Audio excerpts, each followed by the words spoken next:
Namaskar. Welcome to Awakening with Brahma Kumaris. Welcome Sister Shivani. Om Shanti. Om Shanti. आज गणेश चतुर्थी है, तो spirituality के पॉइंट ऑफ व्यू से मैं चाहूँगा कुछ आप हमारे दर्शकों को बताएं। को बचपन से हमें श्री गणेश जी की कहानियाँ सुनाई गई, जन्म से रिलेटेड कहानी सुनाई गई, जीवन काल की कहानी सुनाई गई और हर कहानी में एक मीनिंग था। पार्वती जी ने क्या किया, अपने शरीर की मिट्टी को निकालकर एक बच्चे का निर्माण किया। शंकर जी 10 साल की तपस्या के बाद वापस आए। बच्चे ने उनको नहीं पहचाना, तो कहा जाता है कि शंकर जी को इतना क्रोध आ गया कि उस बालक का ही सर काट दिया। फिर नेक्स्ट एक हाथी जा रहे हैं वहाँ से, तो शंकर जी ने हाथी का सर उस बच्चे पे डाल दिया और कहा इसका नाम है गणेश। किसी भी देवी के शरीर से क्या इतनी मिट्टी निकल सकती है कि एक बच्चे का निर्माण हो सके। फिर शंकर जी तपस्या पे गए थे। अब शंकर जी देवता तपस्या पे गए, पहले तो देवता, फिर 10 साल की तपस्या और फिर आकर इतनी सी बात पे इतना गुस्सा आ गया कि बच्चे का सर काट दिया। उस पर भी क्वेश्चन नहीं किया। फिर बच्चे का सर काट दिया, फिर रियलाइज हो अपना बच्चा है, तो क्या किया, नेक्स्ट जो जाएगा उसका सर, मतलब एक और हिंसा। आज जो हम हैं वो हम बॉडी कॉन्शियस हैं। मैं आत्मा हूँ ये हमें कभी याद नहीं रहता, तो हम जो आज हैं मट्टी के बने हुए, अपने को वो मट्टी का ही समझते हैं। मतलब मैं अपने आप को क्या समझती हूँ, मैं कौन हूँ, ये शरीर। जब हमें निराकार परमात्मा का परिचय मिलता है, हम उसको पहचानते नहीं हैं। तो पिता ने आकर क्या किया, उस बॉडी कॉन्शियस के सर को काटा। अच्छा, तो उसके अहंकार को काटा, गले का मतलब। परमात्मा आकर क्या करेंगे, हमारा अहंकार जिसकी वजह से हम परमात्मा को नहीं पहचान पा रहे, हमारा बॉडी कॉन्शियसनेस, उसका सर काटेंगे और उसकी जगह एक नया सर देंगे। और जैसे ही नया सर लग जाएगा, वी से this is Ganesh the God of wisdom. उसके अंग अंग में ज्ञान है। जैसे गणेश जी का माथा हम देखते हैं, बड़ा बड़ा चौड़ा माथा, मतलब विजडम। इस कार्य को विजडम लीड करे। विजडम। फिर आंखें एकदम छोटी, आंखें छोटी मतलब फोकस, फोकस, कंसंट्रेशन। छोटी आंखें मतलब दूरदृष्टि। इस कर्म के कॉन्सिक्वेंस को देखकर इसका कर्म करना। गणेश जी का जो मुख है, माउथ छोटा, कान बड़े, जो हम सारा दिन सुनते हैं, कम बोलना और ज़्यादा सुनना। तो परमात्मा हमें सिखाते कि कम बोलेंगे तो मीठा बोलेंगे। सूप जैसे कान, मतलब जो चीज़ें सुनने लायक नहीं, वहाँ से अपने मन और बुद्धि को किनारा करना है। जो सूंड है वो आत्मा की परखने की शक्ति है कि कहाँ मुझे कैसे चलना है, और सॉफ्ट भी है और स्ट्रॉन्ग भी है। फिर जो गणेश जी के जो दांत दिखाते हैं, हाथी दांत, हाथी दांत, तो टस्क जिसको हम कहते हैं, तो वो हमेशा एक टूटा हुआ दिखाते हैं। जो आत्मा सोल कॉन्शियस होगी, उसके जीवन से ड्युअलिटी हट जाएगी। मतलब अहंकार के, सपोज बॉडी कॉन्शियसनेस, मैं फीमेल आप मेल, मैं हिंदू आप मुस्लिम, मैं बड़ा आप छोटा, ये ईगो हमारा बैरियर है। परमात्मा आकर क्या कहते हैं, ये आत्मा तुम भी आत्मा, एक। क्यों हम कहते हैं वसुदेव कुटुंब, we are one family, one. तो सोल कॉन्शियसनेस ही वो वन फैमिली की फीलिंग ला सकती है। जहाँ ये बैरियर्स आएंगे, ड्युअलिटी आएगी, वहाँ यूनिटी नहीं आ सकती है। फिर गणेश जी का जो पेट दिखाते हैं, वो इतना बड़ा पेट दिखाते हैं। आप देखो, इतने महान देवता, हर देवी देवताओं का अगर हम देखें ना, तो जो पूरा फिजिक है, जो शरीर है, इतना परफेक्ट दिखाते हैं। और सिर्फ गणेश जी का जो पूरा फिजिक है, उसमें फिजिकली कोई परफेक्शन नहीं दिखाई जाती, लेकिन उसमें सारी जो परफेक्शन है वो स्पिरिचुअल है, वो विजडम में है। कि बड़ा पेट मतलब समाने की शक्ति। बात सुनी, कुछ पता चला, संभालो, बड़े कान से सुन लो और संभालो। ऐसा नहीं कि सुना और फिर दूसरी जगह जाकर उसको निकाल दिया। कितने रॉयल संस्कार हैं ये। यस, रॉयल संस्कार है ना, बहुत रॉयल है। सोल कॉन्शियस आत्मा के संस्कार रॉयल होते हैं ना। और इसलिए गणेश जी की कहानी में क्या कहते हैं कि गणेश जी चंद्रमा को देखकर हंसे तो वो गिर गए, और गिरे तो पेट फट गया। तो फिर चंद्रमा ने कहा कि जो मुझे देखेगा इस दिन पर तो उसको श्राप लगेगा। अब इसका क्या मीनिंग है? इसका मीनिंग सिर्फ ये है, जो अपनी बात को पेट में नहीं समाएगा, जिसके अंदर समाने की शक्ति नहीं होगी, उस आत्मा पर श्राप लगता है। श्राप लगता है मतलब वो आत्मा के जीवन में क्या होता है, कमजोरियां आ जाती, क्योंकि उसके अंदर समाने की शक्ति नहीं है। ये श्राप हम खुद ही खुद दे अपने रहे आप हैं। पर लगाते हैं। एक और पेट बड़ा मतलब एक्सेप्टेंस। समाना ऑल्सो मीन्स हर आत्मा को वो जो है जैसा है एक्सेप्ट करो। एक्सेप्ट करने की power, I accept you as you are. Acceptance की शक्ति जो हमारे सारे रिश्तों को क्या कर देगी। आज हम कहते हैं I expect, I expect, I expect. I accept का मतलब है सामने एक्सेप्ट कर लो, बाद में रूम में जाके नहीं करो, ये भी हो सकता है। नहीं, एक्सेप्ट तो यहाँ करना है। Is that possible? Accept means घर क्या? में मेरे इतने लोग हैं, इतना स्टाफ है, इतने दोस्त हैं, इतनी जगह मैं जाता हूँ, किस किस को एक्सेप्ट कर लूँगा? व्हाट मतलब is the sub meaning of accept? Accept means understanding. किसी का नेचर है, कुछ बोल दिया। हाँ, तो एक्सेप्ट मीन्स अंडरस्टैंडिंग। ये इनका संस्कार है। सिस्टर क्या होता है ना, वो डिपेंड्स ऑन माई मूड। हाँ, एक दिन मैं एक्सेप्ट करता हूँ, जब मैं वैसे ही गुस्से में कहीं से आता हूँ तब नहीं करता। which means I जब the मैं soul. चिड़चिड़ा हुआ हूँ या थका हुआ हूँ, It's simple, na? That means I the soul, when I'm powerful, I accept.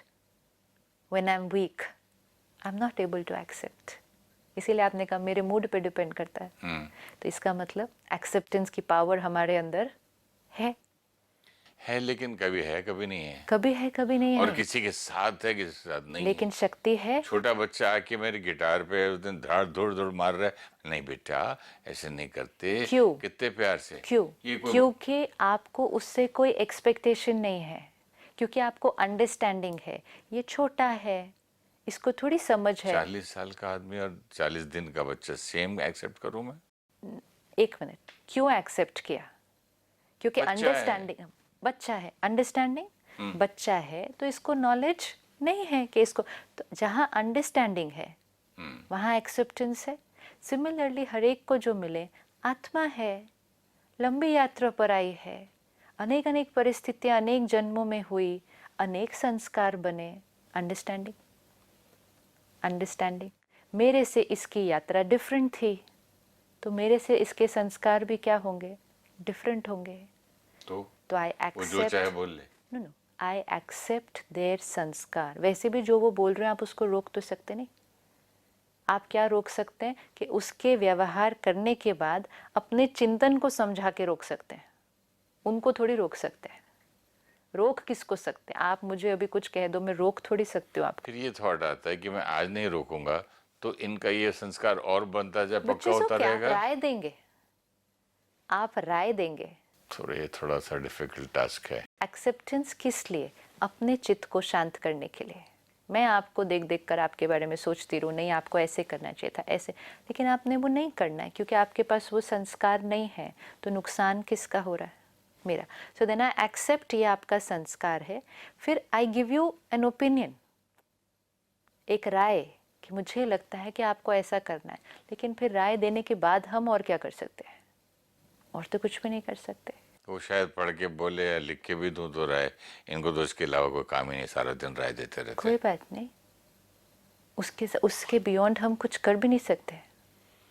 लेकिन ये भी हम एक्सपेक्ट नहीं कर सकते कि सामने वाला वो राय को एक बार में सुनेगा और शायद उनका संस्कार चेंज हो जाए, क्योंकि संस्कार चेंज करने में दूसरे को भी मेहनत लगती है। आज मैं खुद बोलता हूँ सिस्टर, मेरे पिताजी सही बोलते थे या मेरे गुरु सही बोलते थे, उस टाइम पे मैंने बात नहीं सुनी। तो हाँ? खुद की रियलाइजेशन है, मैं तो लेकिन उनकी बोली हुई बात आज काम आएगी। आई तो सही। विच मीन्स राय काम आएगी। इमीडिएटली नहीं आई, कुछ दिन बाद, कुछ साल बाद काम आएगी। मतलब आपने बीज डाल दिया, कभी ना कभी यूज हो जाएगा।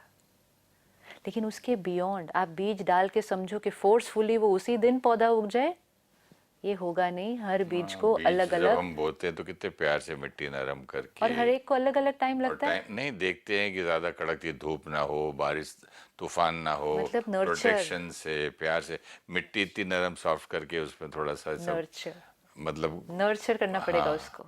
एंड मोस्ट इम्पोर्टेंट, नर्चर के साथ मैन्योर, पेशेंस। हाँ, पेशेंस, पेरेंट्स छोटे बच्चे को क्या सिखाते हैं, रोज रोज नहीं जाना उस पौधे के पास, रुको, क्योंकि बच्चे को क्या लगता है अभी बीज डाला था तो वो थोड़ी देर के बाद देखने जाता है, ग्रो नहीं हुआ, निकला नहीं। पेशेंस मतलब बीज डाला, उसके बाद सबसे बड़ी क्वालिटी क्या चाहिए, धैर्यता, एक्सेप्टेंस।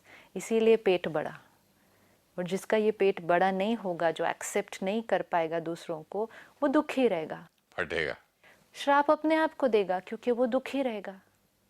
इसीलिए वो सिंबल है कि पेट फटा और श्राप लग गया, और इसलिए कहते हैं गणेश चतुर्थी के दिन चंद्रमा कोई नहीं देखो, श्राप लग जाएगा। तो हर चीज़ का कितना ब्यूटीफुल मीनिंग है। फिर गणेश जी के जो हाथ दिखाते हैं, तो 6 हाथ दिखाते हैं, और हर हाथ में अलग अलग एक अलंकार है, क्योंकि हर अलंकार का भी मीनिंग है कि हमने जीवन में क्या क्या धारण किया।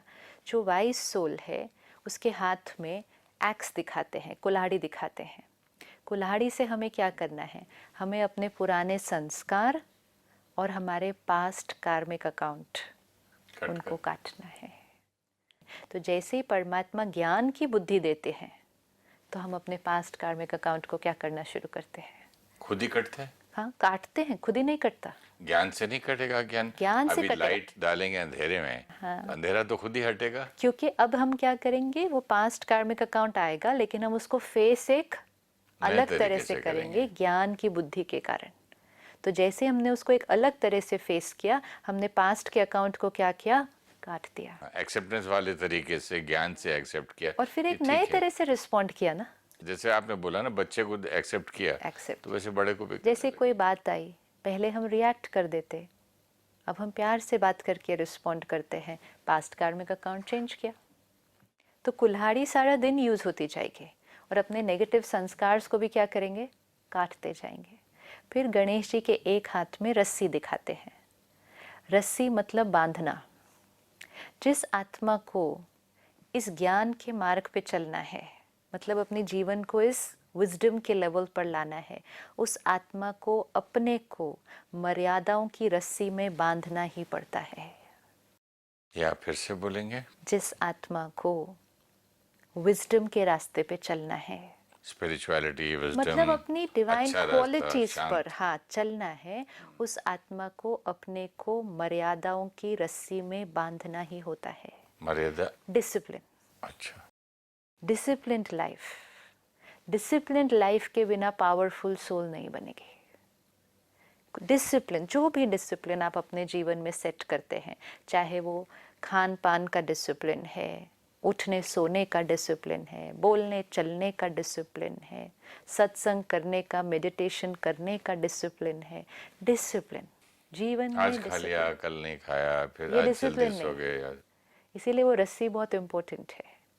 डिसिप्लिन में जो बांधेंगे वो बहुत जल्दी जल्दी जल्दी आत्मा वैसे जाएगी। देखा जाए तो देखिए ना, कितना डिसिप्लिन है सूरज का, टाइम पे आना निकलना, डिसिप्लिन, यूनिवर्स का कितना डिसिप्लिन है ना। तो ये हमें हर एक को आज अपने आप को कहना होगा, और अपने आप से पक्का करना होगा कि मेरी जीवन किन डिसिप्लिन्स पर चल रही है। आज आप देखो, अगर हम 20-25 साल पहले भी जाते हैं, तो थोड़ा एक डिसिप्लिन था लाइफ के अंदर, टाइम पे सोना, टाइम पे उठना, उठकर क्या करना, कैसे खाना। आज everything seems to have gone a little out of that मर्यादा लिस्ट।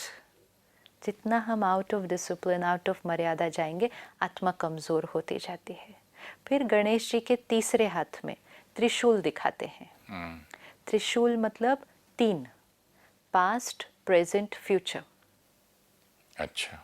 कोई भी कर्म करते समय इन तीनों कालों को याद रखें, पास्ट, प्रेजेंट, फ्यूचर। मीन्स जब मेरे सामने कोई बात आती है, तो फर्स्ट मुझे याद रहता है ये मेरा पास्ट का किया हुआ कर्म रिटर्न हो रहा है, वो बात मेरे सामने आई। दूसरा मुझे याद रहता है प्रेजेंट में मुझे इसको कैसे फेस करना है, और वो डिसाइड करने के लिए मैं ये भी याद रखूं कि फ्यूचर में इसका क्या कॉन्सिक्वेंस होगा। मुझे ये बहुत अच्छी लगी ये बात। ये तीन मतलब past, present Present, and future. Future. कुछ करते समय पहले मैं पास्ट का क्या सोचूं? पास्ट का सोचना नहीं है, कोई बात आती है ना तो हम कहते हैं मेरे साथ ऐसा क्यों हुआ, ओके। इसने मेरे साथ ऐसा क्यों किया, मैंने इनके साथ हमेशा अच्छा किया फिर भी इन्होंने मेरे साथ ऐसा किया, मैंने इतनी मेहनत की फिर भी मुझे सफलता नहीं मिल रही, ये मेरा पास्ट का किया हुआ कर्म का रिजल्ट है। ये लाइन तो सिस्टर बहुत मुश्किल इसीलिए दिखती है मुझे, क्योंकि जब भी मैं वेबसाइट पढ़ता हूँ, लेटर्स मुझे आते हैं, या पढ़ता हूँ लोगों के, इन्होंने कभी किसी का बुरा नहीं किया, या मैंने कभी किसी का आज तक बुरा नहीं किया, मेरे जवान बेटे को क्यों ऐसा हो गया। हम जब कहते हैं मैंने किसी का बुरा नहीं किया, कब नहीं बुरा किया, अभी जो मुझे नहीं, याद बट है। लोगों को दिखता भी नहीं ना करके। दिखता नहीं है ना, लेकिन ज्ञान की बुद्धि क्या, ज्ञान की बुद्धि ये कभी कहती है किया होगा। कभी किया था। जब किया ही नहीं कर्म तो उसका कॉन्सिक्वेंस आ ही नहीं सकता, और अगर कॉन्सिक्वेंस आज आया है वो मेरे किए हुए कर्म का कॉन्सिक्वेंस है, ये ज्ञान है। मतलब जो तीर वापस आया है मैंने ही कभी ना कभी भेजा था, चाहे वो इस शरीर में आने के बाद भेजा था चाहे वो पहले भेजा था। तो सबसे इम्पोर्टेंट मतलब फर्स्ट स्टेप है पास्ट का। पास्ट, ताकि क्या होगा उससे, क्वेश्चन मार्क स्टॉप हो जाएंगे। ये मैंने पास्ट में किया था, अभी आया, अब तो अब नेक्स्ट। क्या हुआ, बहुत लंबी लिस्ट ऑफ क्वेश्चन स्टॉप हो जाएगी, क्यों, क्या, कैसे, ऐसे वैसे, फुल स्टॉप। जैसे ही पास्ट का वो स्टॉप हुआ विद अंडरस्टैंडिंग कि ये मैंने पास्ट में कुछ किया ये तो था। होना ही था। हाँ, नेक्स्ट प्रेजेंट में मुझे कैसे रिस्पॉन्ड करना है, अब मैं क्या, अब मैं हाउ क्या डू आई रिस्पॉन्ड। रिस्पॉन्ड। तो which means my focus shifts from thinking about that person, from why end. तो मैं आपके बारे में सोचना बंद कर दूं कि आपने क्या किया, एंड सिर्फ इस पर फोकस करूं कि प्रेजेंट में मुझे क्या कर्म करना है, कीपिंग इन माइंड कि फ्यूचर में उसका कॉन्सिक्वेंस भी मेरे सामने आने वाला है। आप अगर मेरे साथ आज गलत कर रहे हैं, लेट्स टेक दिस, आप मेरे साथ अभी गलत कर रहे हैं, 3 एस्पेक्ट्स ऑफ टाइम। पास्ट में मैंने कभी कुछ किया था तो इसलिए आप कर रहे हैं। सेकंड, अब मुझे क्या करना चाहिए, एंड ये करते समय यही ध्यान रखूं कि आज जो मैं करूंगी फ्यूचर में भी उसका कॉन्सिक्वेंस मेरे ही सामने आएगा, तो सोच कर करना। विच मीन्स आपके व्यवहार को देखकर मैं नहीं व्यवहार करूं, मैं अपने पास्ट, प्रेजेंट और फ्यूचर को अब देखकर जो व्यवहार करूं। करूँगा वो, आपकी एक बात बड़ी सुंदर थी कि मैं किसी को जो गिफ्ट दे रहा हूँ ऐसी दूं क्योंकि वो वापस मुझे आने मेरे वाली है। पास ही आने वाली है। अभी आज हम क्या करते हैं, उन्होंने मेरे साथ गलत किया तो मैंने भी गलत किया, फिर गलत आएगा, हाँ फिर गलत आएगा। फिर गलत जाएगा, फिर गलत आएगा। तो मतलब जब मैं कर्म करूं, रिस्पॉन्ड करूं सिचुएशन को, तो आपको देखकर नहीं करूं कि आप मेरे साथ क्या कर रहे हैं, अपने ये 3 को सामने रखो, मेरा पास्ट, मेरा प्रेजेंट और मेरा फ्यूचर। इसीलिए वो त्रिशूल हाथ में है, हर कर्म करते समय पास्ट, प्रेजेंट, फ्यूचर। फिर गणेश जी के हाथ में मोदक दिखाते हैं, हमेशा एक गणेश जी के हाथ में मोदक ऐसे हाथ में होता है, हमेशा दिखाते हैं। विच मीन्स एक मोदक बनाना मेहनत का काम है, मोदक बनाने का प्रोसेस काफ़ी मेहनत का काम है। विच मीन्स इस जर्नी पे चलना इतना इजी भी नहीं होता है, कांस्टेंट अटेंशन और कांस्टेंट एफर्ट तो करना ही है, लेकिन अगर वो किया तो सफलता आपके हाथ में है, ये भी 100% मोदक है। आपके हाथ में। सफलता आपके हाथ में है, लेकिन और इसका और भी मीनिंग निकल सकता है ना, मेहनत का फल। मीठा, मीठा है, लेकिन मोस्ट इम्पोर्टेंट, सफलता जब आपके हाथ में आए उस महिमा और नाम मान शान को स्वीकार नहीं कर लेना, उसको ऐसे ही रखना। गणेश जी को हमेशा हाथ में मोदक है, खाना नहीं है मोदक, वो हाथ में रखना है, हाथ में रखना है। मतलब महिमा आएगी ना सफलता के साथ, हमेशा महिमा को अगर स्वीकार कर लिया तो अहंकार क्या हो जाएगा, अहंकार आ जाएगा, आएगा, कर्म करते जाओ, सफलता मिलती जाएगी, महिमा, नाम, मान, शान ये सब मिले सबसे, इसकी एक्सपेक्टेशन के लिए नहीं, और मिले तो स्वीकार नहीं करना, परमात्मा ने मेरे द्वारा कराया ये कार्य, महिमा हमारी नहीं, निमित्त। तो महिमा को जो आत्मा स्वीकार नहीं करेगी, वो आत्मा के अंदर हमेशा एक गुण होगा और वो है ह्यूमिलिटी। ह्यूमिलिटी, कई बार नहीं तो चलते चलते ज्ञान का भी अहंकार आ सकता है, ज्ञान का अहंकार सबसे बड़ा अहंकार बड़ा है वो। अहंकार है। तो ह्यूमिलिटी, वो मोदक वो दिखाती है कि हमेशा उसको हाथ में रखना, ह्यूमिलिटी। फिर गणेश जी के एक हाथ में लोटस फ्लावर, कमल का पुष्प दिखाते हैं। मतलब जो आत्मा अपने जीवन में ये सब गुण धारण करेगी, उसका जीवन कमल पुष्प की तरह हो जाएगा। कमल कीचड़ में भी उगता है और कीचड़ से न्यारा भी रहता है। It's a flower symbol of purity, कि कीचड़ में रहना है, मतलब इस दुनिया में रहना है, लेकिन कमल पुष्प की तरह न्यारा और प्यारा रहना और उसका है। पत्ता भी देखो पानी में भीगता नहीं। तो ऊपर है ना, है इसमें, लेकिन उससे नहीं, ऊपर। पानी के ड्रॉप्स उस पर रहते हैं लेकिन वो एब्जॉर्ब नहीं करता है। See so beautiful. अब कई बार लोग कहते हैं I want to be spiritual, so what do you want to do? Move away from my business, from my family. No, don't have to move away, उसके अंदर रहना है, उसके अंदर रहना है, उस सबको करना है, लेकिन करते हुए जीवन को बड़ा प्योर और हमें पावर। भागना नहीं है, भागना नहीं है। जागना है। Yes, very nice. भागना नहीं है। और फिर गणेश जी का जो 6th हाथ है, छठा हाथ है, वो हमेशा ब्लेसिंग का हाथ है, वरदान मूर्त। मतलब जो भी सामने आ जाए, कैसी भी आत्मा हो, कैसे भी संस्कार हो, हमारे से उसके अंदर से क्या निकले उसके लिए भला हो। सिर्फ दुआएं। जो आत्मा एक्सेप्ट करेगी ना, वही दुआएं दे सकती है। क्योंकि जैसे ही आपने सामने वाले को एक्सेप्ट किया, तभी आप उसके लिए अच्छा सोच सकते हैं। एक्सेप्ट नहीं किया तो उसके लिए अच्छा नहीं सोचेंगे, तो दुआएं कैसे दे पाएंगे उसको? तो हमेशा एक हाथ ब्लेसिंग का, मतलब जो भी मिले वरदान दे, दुआएं दे।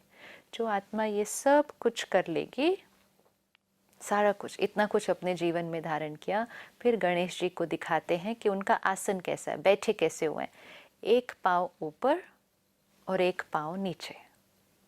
कभी एक भी जमीन दोनों पे पाँव लगा है। नीचे नहीं होते, कभी दोनों पाँव ऊपर नहीं। एक पाँव ऊपर और एक पाँव नीचे। और जो एक पाँव नीचे होता है, उसकी just tip of the toe नीचे ऐसे टच करती है। मतलब दुनिया में रहना है उतना, और फिर उससे ऊपर भी रहना है, बिल्कुल ऐसा। और उनका आसन क्या दिखाते हैं? वो चूहे पर सवारी करते हैं। हर देवी देवता के इतने महान सुंदर आसन दिखाते हैं, लेकिन गणेश जी को चूहे पर सवारी करते हैं। तो चूहा क्या करता है, किसका प्रतीक है? चूहा है हमारे अंदर की नेगेटिविटी, ग्रीड। ग्रीड का भी प्रतीक है। निबल करता रहता और है, जिस चीज की जरूरत नहीं है उसको भी जाके काटता है वो। And constant nibble. इलेक्ट्रिक के वायरें काट देगा, उसको जरूरत नहीं है उसकी। जरूरत नहीं है। प्लास्टिक काट देगा, लोगों ये के हम घर। क्या, ये किसका प्रतीक हो सकता है? Destruction and greed. ये हमारे सेंस ऑर्गन्स का प्रतीक है। जरूरत नहीं है, लेकिन सारा दिन कुछ ले देखना लो। है, कुछ सुनना है, कुछ लेना है, कुछ खाना पैसे है। की भी इतनी जरूरत नहीं लेकिन ले लो। ये कोई गिफ्ट दे रहा है, जरूरत नहीं, फिर मतलब वो ले कहते लो। हैं कुतुर कुतुर कुतुर करता ही रहेगा वो उसको। तो जो आत्मा कमजोर होती जाती है, वो अपने कर्म इंद्रियों के वशीभूत और ज्यादा होती जाती है। उसका अपने कर्म इंद्रियों पर कोई कंट्रोल नहीं रहता। आज हम कहते हैं देख लिया, मुख ने बोल दिया, हाथ उठ गया, मतलब मेरा अपने कर्म इंद्रियों पर कोई कंट्रोल नहीं है। लेकिन जो आत्मा ऐसी ज्ञानवान हो जाएगी, वो अपनी कर्म इंद्रियों के ऊपर क्या हो जाएगी? विजय प्राप्त करेगी, वो बैठेगी उसके ऊपर। चूहा क्या करता है? घर में आप देखो, छोटी सी भी जगह होगी, चूहा घुस जाएगा, कहीं भी घुसेगा। चूहा काटता कैसे है? चूहा जब काटता है तो वो एक एनेस्थेटिक इफेक्ट देके काटता है, मतलब वो फूकेगा, एनेस्थीसिया दे देता है, वो नम एरिया कर देता है बिल्कुल उस नम एरिया कर देता है, फिर वो काटता है, पता नहीं चलेगा उस टाइम, पता चलेगा बाद में। मीन्स ये विकार भी जब हमारे जीवन में आते हैं, इनिशियली तो पता ही नहीं चलेगा, आपको पहले बेहोश कर देते आपको पता ही नहीं हैं। आप चलेगा, बोलते ना होश में नहीं था, पता नहीं मैंने। पता ही नहीं चलेगा, फिर बहुत देर बाद पता चलेगा। इनिशियली तो ठंडक, मतलब अच्छा ही लगेगा वो विकार, थोड़ी देर बाद उसका कॉन्सिक्वेंस पता चलेगा। तो ये चूहा, काला, कुतरने वाला, ये हमारे सेंस ऑर्गन्स और विकारों का प्रतीक है। और जो आत्मा ये सारी विजडम धारण करेगी, वो अपने इन कर्म इंद्रियों पर, इन विकारों के पर नीचे विजय प्राप्त करेगी। मतलब वो चूहा नीचे बैठेगा, ये उसके राज ऊपर करेंगे बैठी है, उस पर राज्य करेंगे। और फिर गणेश जी के साथ में रिद्धि और सिद्धि, मतलब जो आत्मा ये सब कुछ धारण कर लेगी, उसके पास रिद्धि और सिद्धि दोनों आएगी। मतलब प्रॉस्पेरिटी एंड सक्सेस, ये हमेशा उसके साथ साथ चलेगी। ये पूरा गणेश जी की, जैसे आपने कहा, ये मूर्ति है जिसको हम अपने घर में स्थापित कर देंगे। आज हम दुकान में, हर जगह आज स्थापन होगी। परफेक्शन एंड सक्सेस के लिए कितना विजडम होगी तो परफेक्शन, प्रॉस्पेरिटी, सक्सेस ये हमारे साथ में होगी। अब गणेश जी की एक और बहुत प्यारी कहानी सुनाते हैं कि गणेश जी और उनके भाई को कहा कि दुनिया का चक्कर लगा कर आओ। तो गणेश जी ने किसका चक्कर लगाया? सिर्फ गणेश जी ने सिर्फ अपने माता पिता का चक्कर लगा लिया। कहा मेरी दुनिया तो यही है। विच मीन्स आज हम दुनिया को खुश करने की कोशिश कर रहे हैं। इतनी मेहनत करते हैं, इसको भी खुश करना, इसको भी खुश करना, हमारा यूनिवर्स पूरा ही नहीं होता, हम सब चक्कर लगा रहे हैं। जो आत्मा परमात्मा से कनेक्ट हो जाए, मतलब अपने माता पिता का चक्कर लगा ले सिर्फ। अच्छा, यहाँ माता पिता में वहाँ चला गया। अच्छा, माता असली पिता माँ बाप। अपने माता पिता से जो चक्कर लगा ले, पूरी दुनिया उससे खुश। वो पूरी दुनिया का चक्कर लग गया उसका।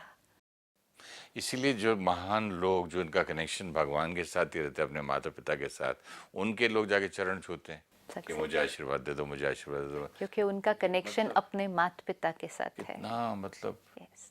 तो गणेश जी की तो हर बात में बड़ा डीप मीनिंग है। अब सिर्फ हमें ये करना है कि इस बार जब हम मूर्ति स्थापन करेंगे और बड़े प्यार से आरती करेंगे, तो सिर्फ स्थापना और आरती नहीं करनी, लेकिन जो स्थापन किया है उसको अपने जीवन में स्थापन करना है। सिर्फ मूर्ति को स्थापन नहीं करना है, अपने जीवन में उस विजडम को इन्वोक करना है, उसको स्थापन करना है। आरती में भी फिर गणेश जी को क्या कहते हैं? विघ्न विनाशक है। मतलब जो आत्मा ये सब कर लेगी, वो अपने जीवन के आने वाले विघ्नों को क्या करेगी? आसानी से विनाश कर देगी। दुख हरता सुख करता है, वो सबके दुख को हर करेगी ऐसी आत्मा, और सबको सुख देगी। तो ये हर आत्मा के अंदर का गणेश जी है। ये सिर्फ गणेश जी एक मूर्ति नहीं है, ये हर सोल की क्वालिटी का प्रतीक है कि हर आत्मा ऐसी वाइज आत्मा है। और हर आत्मा जब ऐसी विजडम अपने अंदर इन्वोक करके हर कार्य करेगी, तो सफलता निश्चित है। Success will always be yours, and कोई ऑब्स्टिकल जीवन में नहीं आएगा। इसीलिए गणेश जी की स्थापना करके कार्य शुरू करते हैं ना, शुभ कार्य है अभी, क्योंकि विजडम लीड कर रही है ना। तो ये इसको हमें अब सही अर्थ से समझते हुए अपने जीवन में हर स्टेप पर, हर थॉट वर्ड एंड एक्शन में इस विजडम को यूज़ करना है। तो सच में फिर होगी श्री गणेश जी की स्थापना हमारे जीवन के अंदर यहाँ। वंडरफुल सिस्टर, बहुत अच्छा लगा मीनिंग इसका गणेश जी का। एंड आई होप जो भी हम काम करते हैं, मैं सोच रहा था काम ही क्यों, घर से पहला कदम निकालते हुए भी यही सोचो, मैं मे विजडम लीड मी। हाँ, every thought word and action should be based on this spiritual तो आपने और भी अच्छी बात की, मैं तो स्टेप बाहर बोला था, तो आपने तो थॉट से शुरू कर दिया। every thought word and action, every thought word and action, wisdom be there in my every thought word and action. thank you so much. Om Shanti. Om Shanti.